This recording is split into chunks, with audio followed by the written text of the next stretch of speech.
Tem vídeo novo! Tem vídeo novo! E aí, pessoal? Bem-vindo ao canal Chamo Físico. Meu nome é Thales Rodrigues e eu sou seu professor de Física aqui do YouTube. Aula de hoje, mais uma aula muito legal. Hoje falaremos da chamada Lei de Stevens, assunto que pertence à hidrostática. Trabalharemos hoje sobre a pressão feita por um líquido. Se você tem dificuldade nesse assunto, não perde não. Segue no vídeo aí que tem muita coisa para você aprender.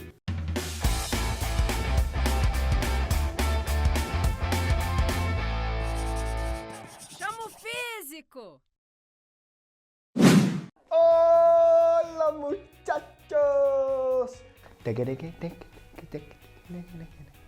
Bom, então vamos lá. Na aula de hoje nós falaremos de Lei de Stevens. Você não faz a menor ideia do que é a Lei de Stevens.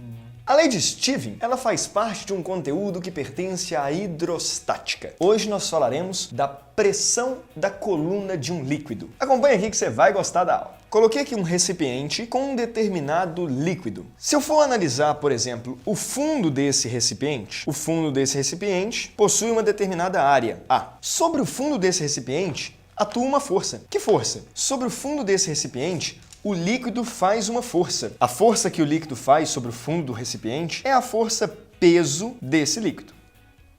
Nós sabemos que força-peso do líquido aplicada sobre uma determinada área exerce uma pressão. Como é que se calcula a pressão feita pelo líquido? Eu estou chamando de P aqui, mas esse P é da pressão e aqui do peso, ok? Pressão, lembrando, é força por área, né? Então a pressão feita pela coluna de líquido é dada como sendo: qual é a força que o líquido faz sobre essa área? É o peso dele. É a massa do líquido vezes a gravidade, dividido pela área. Entretanto, vamos melhorar um pouco essa expressão. Vamos falar que esse líquido possui aqui uma profundidade, uma altura da coluna H. Veja bem, vou fazer duas substituições aqui. Primeira substituição, você deve lembrar da definição de densidade. Densidade, representada aqui pela letra D, é definida como sendo a massa de um corpo dividido pelo volume dele. Olha o que eu vou fazer. Podemos falar que massa, portanto, é a densidade do corpo vezes o volume do corpo. Passei multiplicando.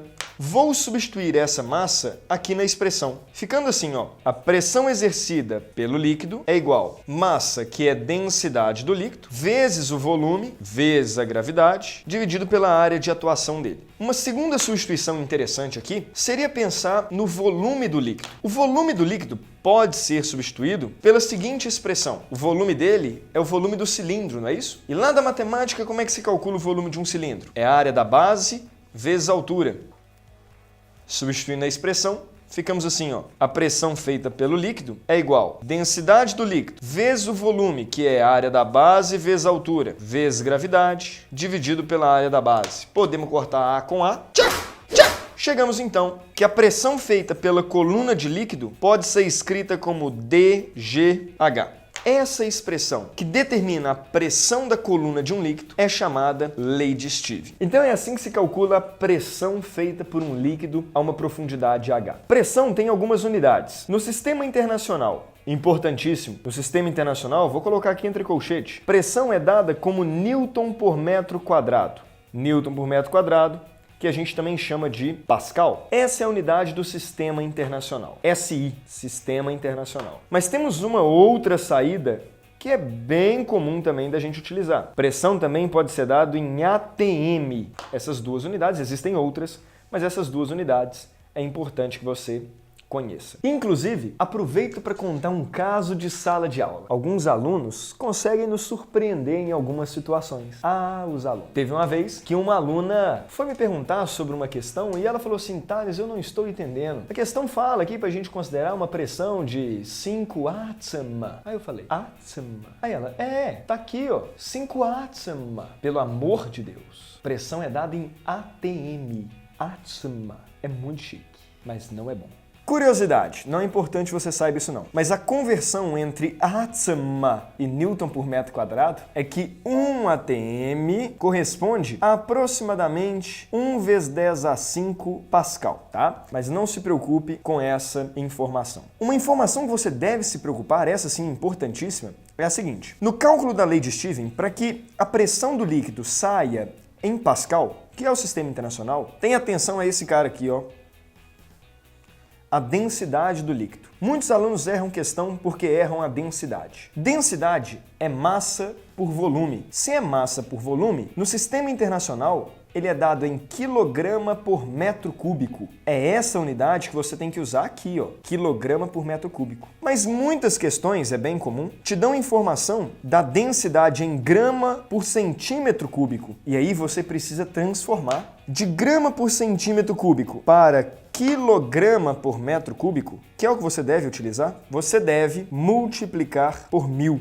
Exemplo, densidade da água, sabemos, é 1 grama por centímetro cúbico. Mas na fórmula, para sair em Pascal, eu devo utilizar 1000 quilogramas por metro cúbico. Aí sim, a pressão sai em Pascal. Uma outra consideração importante a se fazer de toda essa análise que nós já construímos aqui é o que muitos alunos acabam esquecendo. Olha para a pressão do líquido. Depende da área da base do recipiente? A área cortou aqui, né? Os fatores que influenciam na pressão é a densidade do líquido, a gravidade e a profundidade. Não interessa qual é a área da base do recipiente, o que interessa é a profundidade onde eu estou. Agora, claro, se eu pergunto qual é a pressão no fundo do recipiente, além da pressão do líquido, espero que você não esteja esquecendo de uma outra pressão, pressão atmosférica. A pressão atmosférica atua sobre a superfície do líquido. Então, se a questão questionar qual é a pressão no fundo do recipiente, nós deveríamos somar ao DGH, que é a pressão do líquido, a pressão atmosférica.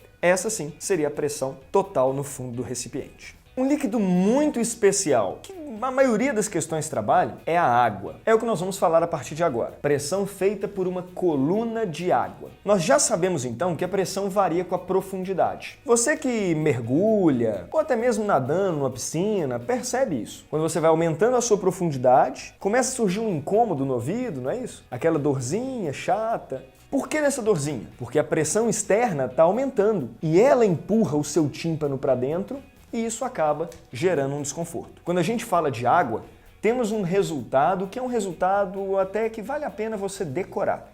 Veja bem, no caso de uma coluna d'água, vamos fazer um exercício numérico simples. Vamos pensar em uma profundidade de 10 metros. Imagine que você está numa piscina, uma piscina bem grande, na verdade, né? Imagine que você está mergulhando e aí você está a 10 metros de profundidade. Qual é a pressão feita pela coluna d'água? A lei de Stevens nos mostra que a pressão feita pela coluna d'água seria dado como a densidade da água, a gravidade e a profundidade. A pressão feita pela coluna d'água seria, portanto, densidade da água, igual eu te falei, é 1 grama por centímetro cúbico, mas coloque 1000 quilogramas por metro cúbico. A gravidade vale 10 e a profundidade 10. Ou seja, a pressão feita pela coluna da água, de 10 metros, seria 1 vezes 10 a 5 Pascal, Newton por metro quadrado. Esse é um resultado interessante. Sabe por quê? Porque 1 vezes 10 a 5 Pascal corresponde, igual eu havia te contado, a 1 Atmsar. Qual é a informação que vale a pena você decorar? Para a água, a cada 10 metros que você descer, a pressão aumenta em 1 atm. Perceba, se fossem 20 metros, a conta que seria 2 vezes 10 a 5, que é 2 atm. 30 metros, 3 vezes 10 a 5, 3 atm. Agora,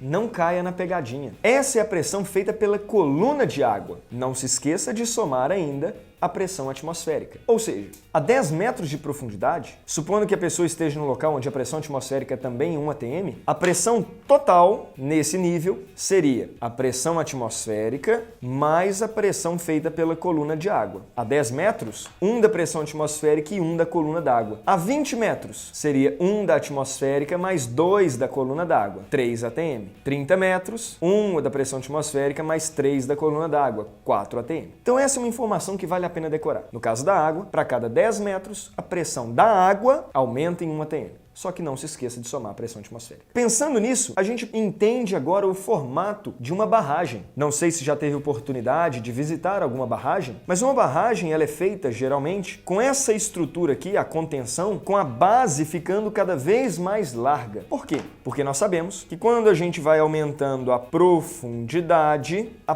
pressão vai aumentando. A força feita pela água vai aumentando. E a força feita pela água aumentando exige, portanto, uma barragem mais resistente e, portanto, mais larga. Então a barragem ela é feita dessa maneira, né? A base mais larga justamente por conta do aumento da pressão com a coluna d'água. Um exercíciozinho interessante também é o seguinte: se você pega um recipiente, faça o teste depois na sua casa, uma garrafa PET, enche ela de água e faz 3 furinhos nela. Fazendo esses 3 furinhos com a garrafa aberta, você vai perceber que a água vai jorrar. Entretanto, ela vai jorrar de forma diferente. Lá embaixo, como a pressão é grande, está em elevada profundidade, a água é cuspida mais à frente. Em cima, ela cospe menos. E lá em cima é o que cospe menos de todo. Por quê? Com a redução da profundidade, a pressão vai diminuindo, a água vai perdendo força e acaba jorrando menos. Inclusive, já foi questão do Enem uma situação perguntando por que a água jorra em distâncias diferentes, dessas alturas diferentes. Uma outra situação interessante também, abordada com essa lei de Stevens, são os chamados vasos comunicantes. Vasos comunicantes são esses vasos com formatos diferentes e que eu vou encher com um determinado líquido. Independente do formato do vaso, o nível do líquido deve ser sempre o mesmo. Por que o nível do líquido tem que ser sempre o mesmo? Primeiro, a lei de Stevens, pressão do líquido é dGH. Novamente, independe da área, do formato, só depende da profundidade. Se eu pegar 3 pontos aqui, que estejam no mesmo nível, vamos chamar de ponto A, B e C, a pressão no ponto A tem que ser igual à do ponto B, que tem que ser igual à do ponto C. Afinal de contas, se as pressões fossem diferentes, haveria deslocamento de líquido. Suponha, se a pressão de A for maior do que a de B, líquido vai querer escoar de A para B. Diferença de pressão gera movimento de líquido. Como o líquido encontra-se em repouso, nesses 3 pontos, se não há deslocamento, a pressão tem que ser a mesma. Para a pressão ser a mesma, no mesmo líquido, mesma densidade, com a mesma gravidade, a profundidade tem que ser igual. Então, o nível do líquido tem que ser o mesmo para os 3, independente do formato deles. Aqui, inclusive, chama atenção para esse detalhe. Sempre no mesmo líquido, em equilíbrio, em repouso, parado, pontos que estiverem no mesmo nível apresentarão a mesma pressão. Mas e se eu pegar esse recipiente e tombar? Igual eu fiz aqui, Não interessa. No mesmo nível, a pressão tem que ser a mesma. Então, a profundidade tem que ser a mesma. O resultado seria algo parecido com isso daqui, Porque veja bem, na hora que eu pegar esses 3 pontos aqui, deve ter igualdade de pressão entre eles, porque o líquido está parado em equilíbrio. Então a pressão tem que ser a mesma. Você pode movimentar isso daqui, que você consegue sempre o mesmo nível. Boa questão de prova. Mas, Thales, vem cá. Esse negócio de vaso comunicante, isso serve para alguma coisa? Claro que tem aplicação. A mangueira de pedreiro. A mangueira de pedreiro é utilizado para tirar o nível. Aquela mangueira de nível, já viu? Ele enche uma mangueira de água, tá?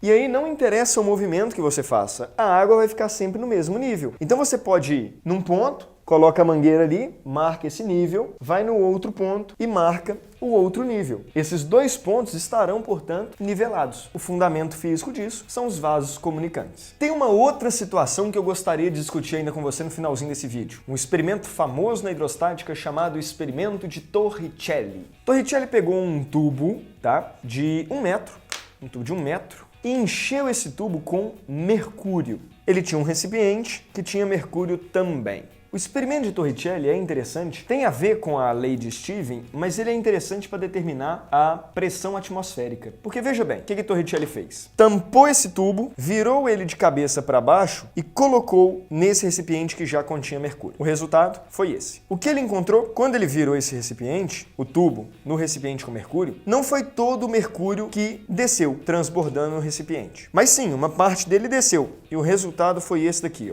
entrando em equilíbrio. Essa altura, na verdade, que a coluna de mercúrio permaneceu, corresponde a uma altura de 76 centímetros. Qual foi a conclusão de Torricelli sobre esse experimento? Por que tivemos esse resultado? Primeiro, o que nós temos aqui? Perceba que, anteriormente, o fundo do recipiente era esse cara aqui, Como o líquido desceu, de cabeça para baixo que o líquido desceu, nada ocupou esse espaço. Então esse espaço pode ser entendido como sendo praticamente vácuo. Não há nada ali. Quando eu olho para esse ponto e esse ponto, são 2 pontos que estão no mesmo nível e no mesmo líquido. Para ficar em equilíbrio, a pressão do ponto A tem que ser igual à pressão do ponto B. A pressão no ponto A é igual à pressão no ponto B. Qual é a pressão no ponto A? A pressão no ponto A é a pressão atmosférica. Afinal de contas, é apenas a pressão atmosférica que atua sobre o ponto A. E a pressão no ponto B? A pressão no ponto B é a pressão da coluna de mercúrio. Pressão feita pela coluna de 76 centímetros de mercúrio. Afinal de contas, aqui é vácuo, não há nada o que somar. Então, Torricelli chegou a uma conclusão. A pressão atmosférica é igual à pressão feita por uma coluna de 76 centímetros de mercúrio. Torricelli não quis render muito nessa conversa. E aí ele simplesmente disse o seguinte: pressão atmosférica, então, nível do mar, lembrando, é igual a 76 de uma unidade que ele chamou que é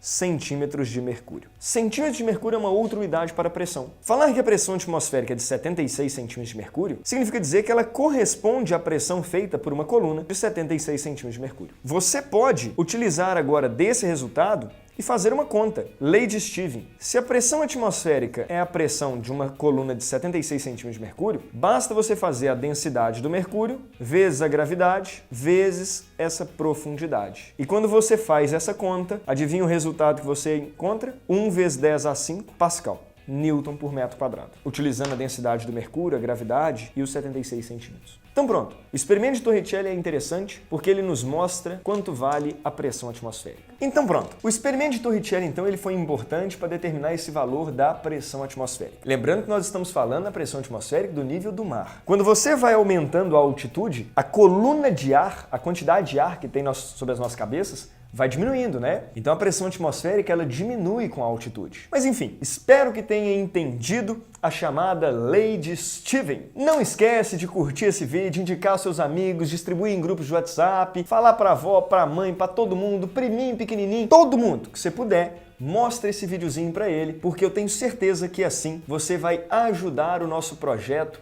a seguir em frente. Conto com o seu apoio, porque a gente precisa disso para continuar levando esses trabalhos. Espero que tenha gostado. Não esquece de se inscrever no canal, hein? Foi um prazer e até a próxima aula. Arrotei. Eu ouvi.